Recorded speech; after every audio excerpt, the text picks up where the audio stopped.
Another time, thank you very much, Professor Philippe Landreau, for this kind of invitation, also Peter Dog. And my lecture is the ankle and its cartilage from inside out. This, I'm a little afraid, but I don't know why you expect about this. I don't have experience in the cartilage. I can dissect very well this other thing inside the anatomy, only obtain this kind of pictures after 1 week working. This is very hard work, need to clean all periosteum, and finally we obtain this kind of image. I can explain today nothing about cartilage. It's not my role, I think. I don't know how to treat this, but I am not surgeon. I am anatomist. I am anatomist for orthopedic surgeons. But I see sometimes this kind of lesions in the specimens and make this picture in order to show this beautiful view of osteochondral defects. The aim of my talk today is to show you some relevant anatomic details of the ankle joint with interest in the foot and ankle surgeons. I would like to start with the anatomy of the ankle ligaments, and I will try to balance my bad English with my anatomical images. Everyone knows the importance of anatomy. In this letter of Professor Andrew Amish mentioned is all the orthopedic surgery is based on the anatomy, but not just in the traditional anatomy that describes cadavers, but the anatomy that will be useful for the readers. And I will try to make my presentation useful to you. And if not useful, let me it pleasant to you. Injury to the ankle ligaments is one of the leading sports injuries. Nevertheless, there are many relatively few published studies centering on these ligaments, compared with other joints, such as the cruciate ligaments of the knee. This is some thing I feel when I start to work in the anatomy of these ligaments. Few papers. As you know very well, the most common mechanism of injury of the ankle ligaments is the inversion of the foot. This mechanism affects the lateral collateral ligament, and particularly one of its elements, the anterior talofibular ligament, as you know perfectly. An eversion injury will cause damage of the medial collateral ligament. The injury of the medial collateral ligament or the ptoid ligament is much less frequent, accounting about 50% of all ligamentous lesions. Medial collateral ligament injury rarely occurs alone and is more often associated with other ligamentous injuries or with fractures. Syndesmotic injuries occur around 1 at 11% of the patients who have an ankle sprain and are more common in collision sports, as also mentioned yesterday. Hyperdorsiflexion trauma may cause an injury of the syndesmotic ligaments. As you know, following an ankle sprain, 10 to 50% of patients present some kind of chronic pain. The most frequent cause of this chronic pain is, the soft tissue impingement syndrome, and the primary etiology is the injury of the capsular and ligamentous structures. Injury of these ligamentous and capsular structures induce the formation of a scar or an inflammatory tissue leading the impingement. You can see in this image between the fibula and talus, this is scar tissue. We can divide the ligaments around the ankle in the ligaments that join the distal epiphyses of the bones of the leg, tibia and fibula, the ligaments of the distal tibiofibular joint, syndesmotic ligaments, and the ligaments that join the tibia and fibula to the skeletal structure of the foot, the lateral collateral ligament and the medial collateral ligament. In relation to the syndesmotic ligaments, it's a 3 ligaments join the distal tibia and fibula. you know the anterior or anterior inferior tibiofibular ligament, posterior or posterior inferior tibiofibular ligament, interosseous tibiofibular ligament. The interosseous tibiofibular ligament, it can consider a distal continuation of the interosseous membrane at the level of the tibiofibular syndesmosis. You can see in this frontal section, you can see this interosseous ligament. Also, you can see the joint, no cartilage. This is a syndesmosis, a syndesmotic joint. If we remove the tibia and see the medial view of the distal fibula, you can see the insertion of this interosseous ligament, and also we can see this synovial fringe, very important during the ankle arthroscopy. But according to Ferkel, this is a key point in ankle arthroscopy. This is one of important reference of the synovial fringe, tibia, fibula, and talus. The inferior segment of the interosseous membrane also helps stabilize the tibiofibular syndesmosis. You can see this is the dissection of the interosseous membrane, and when arrive in the near to the syndesmosis, this is more thickened and maybe has a role to stabilize this syndesmosis. The anterior tibiofibular ligament is the weakest of the all syndesmotic ligaments. The ligaments originate in the anterior tubercle and insert in the anterior margin or anterior border of the lateral malleolus. On examination, this ligament has a multifascicular morphology. You can see in this dissection has this special aspect.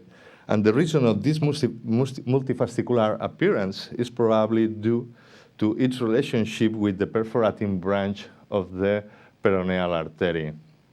This artery provides small vessels that penetrate through the interfascicular spaces.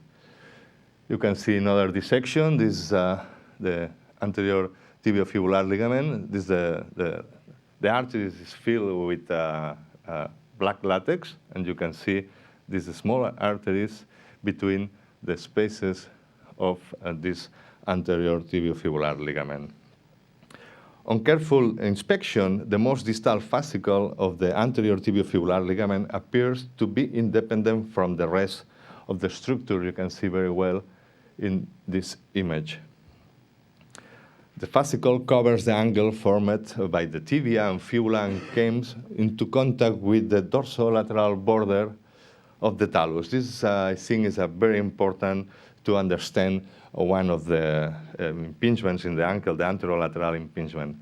The contact is in all the range of movement of the ankle. You can see in plantar flexion, a contact of this ligament, and in dorsal flexion. This is important to remember when you're performing arthroscopy. This configuration is very important to understand the anatomical basis of the anterolateral soft tissue impingement. This is the anatomical image, the normal anatomical image. Sometimes we don't see this contact with the talus, but this is very, very few cases. In this dissection, show a calcification of the tibial insertion of this distal fascicle of the anterior tibiofibular ligament and the abrasion of the cartilage. This also you can see during the ankle, anterolateral ankle soft tissue impingement. In this case, I never see before, and I think this is a beautiful image for understand very well the problem at this level. The posterior tibiofibular ligament is basically formed by two independent components. You can see in this posterior view, we have a superficial component like the anterior tibiofibular ligament and one deep component. This deep component is also no transverse ligament. And if you see this sagittal section, you can see the posterior tibiofibular ligament is forming a true labrum. Yesterday is also mentioned during the radiology lecture. Maybe this provides the talocrural joint stability and to prevent the posterior talar translation. Maybe when the soccer player make some impact like this, we can have a lesion in this image in MRI. This is very important, I think. You can see that in this sagittal section, the deep component, the superficial component, and the other structures. And we can see very well in this MRI. You can see this is the transverse ligament. This is the smallest structure we see later. This is the posterior intermolecular ligament and the insertion of the posterior talofibular ligament. This is other image of the medial view of the syndesmosis. This is the synovial fringe. This is the deep component of transverse ligament. This is the superficial component.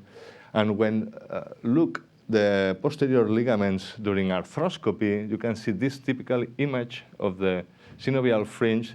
The transverse ligament normally is 45 degrees in relation to the talus. And this other structure is a big confusion according to the descriptions of Richard Ferkel.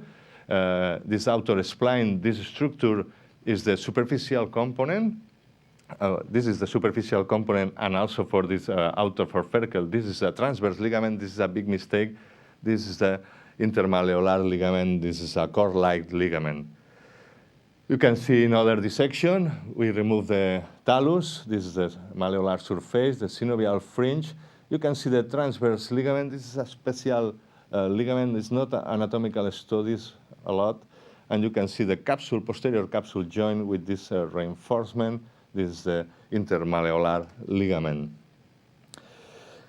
The lateral collateral complex, you know perfectly, consists in the anterior talofibular ligament, the calcaneofibular ligament, and the posterior talofibular ligament. This is a classical anatomical drawings of the testis. The anterior talofibular ligament is the most frequently injured ligament, and it's typically composed for two bundles or two bands.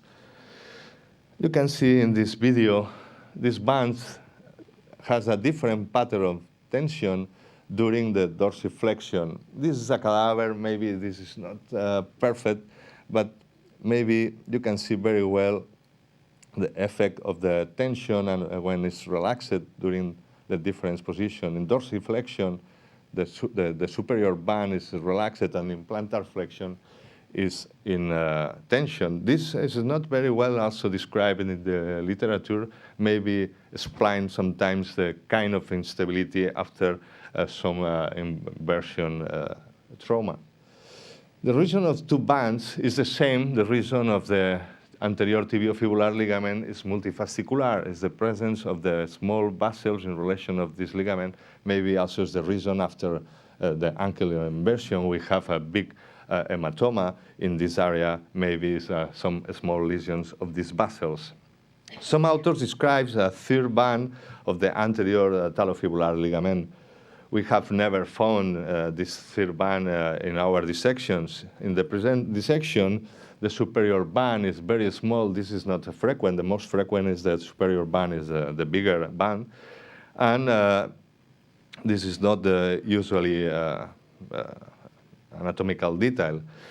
And also, maybe authors explaining a three band, but it can confuse with this part of the structure. This is the lateral calcaneal ligament. This is a part of the subtalar joint. And also, in these ligaments is many confusion, but some kind of fibers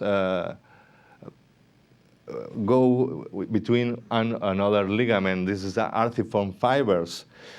Maybe the most important detail is practically the same area of insertion of the anterior talofibular ligament and the calcaneofibular ligament.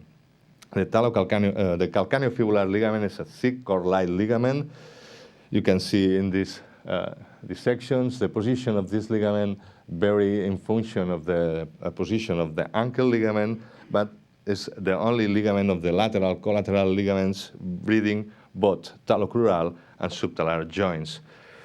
This is important, the relation with the peroneal tendons. You can see in the dissection, we open the both retinaculum, the superior and inferior. You can see the anterior talofibular ligament, the same area of insertion at the level of the anterior border of the fibula and the calcaneofibular fibular ligament and other dissection, or the same position, but removing the peroneal tendons. You can see very well this ligament. Also, this ligament is in relation with the sheets. I am not sure with the spelling of sheets. I am not sure every time. I am a little afraid with this. And you can see the synovial is filled with blue latex. This is the inferior retinaculum. This is superior retinaculum. In this case, the latex go proximally. Maybe it has some lesions of the peroneal tendons. This is other kind of study we started to make in Barcelona. And the last ligament is the posterior talofibular ligament. It's a strong, thick, and multifascicular ligament also. In an intracapsular position, extrasynovial location, and we can find in the horizontal way. The origin is at the level of the medial surface of the lateral malleolus in this groove. You can see this is the area of origin, and insert in the lateral surface of the talus, and especially at the level of the posterolateral process of the talus. This is a very important detail, but when you remove during posterior ankle arthroscopy the ostrigonum, you need to cut this insertion of the talofibular ligament, maybe without any problem in the instability, but this is not also true, but we don't have many kind of studies. In this plantar view of the talus, we can see this trapezoidal morphology of this ligament. It's a very strong, normally is not related with the ankle sprain, and the relation with the different tendons around this. Careful inspection of this ligament show some special detail. You can see this is the posterior talofibular ligament, some group of fibers in the proximal and medial direction to the medial malleolus. This is the posterior intermalleolar ligament. You can see very well with these arrows. When see the books of very old books of anatomy, we can see also this ligament, and when we make a sagittal section, you can see the posterior talofibular ligament, and this small part of fibers, so ligament fibers, is the posterior intermalleolar ligament. This ligament is not normally mentioned in the books of anatomy. You can see different books we use in Spain. This is without nothing. This is drawing, but it's not mentioned. And this is a special mix of structures in the Sobota book. This ligament is easy to see if we have a good technique in dissection. This is the ligament with a different kind of insertions. The most bigger is at the level in the medial malleolus, but we have also insertions in the posterior lateral process, also in the septum between the tendons, the posterior tendon, flexor digitorum longus, flexor tibialis posterior. This finally reinforces the posterior capsule of the joint. And in the world of arthroscopy, the name of this structure is the tibial slip. This also is a reason of some confusions.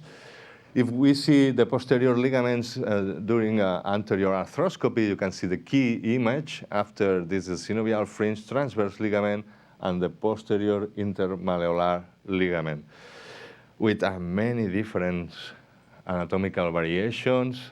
Every time is near to the transverse ligament, and also transverse ligament, intermalleolar, transverse ligament, intermalleolar, transverse ligament, intermalleolar ligament. Also in this image of Nick Van Dyke, transverse ligament, intermalleolar.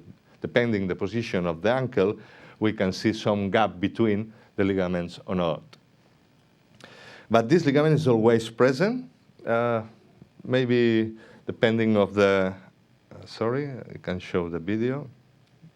Maybe depending of the way to dissect, we consider the anatomy. This is a video, very old video for one of the best surgeons in Spain.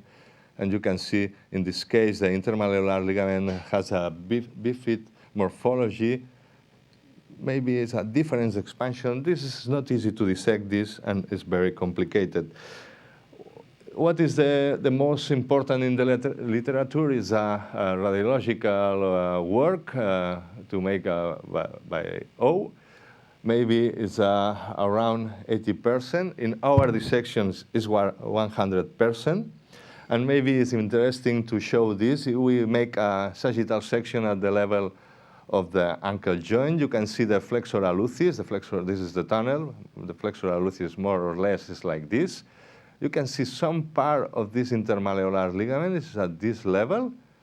If we go to the lateral dissection, the muscle belly, and you start to see the transverse ligament, the intermalleolar transverse ligament, this is intermalleolar, start a little the posterior talofibular ligament.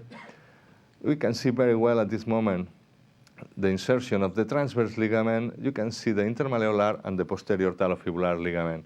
And finally, the most important image is this, is the transverse ligament, the syndesmotic component of the posterior syndesmosis, the intermalleolar, and the posterior talofibular ligament.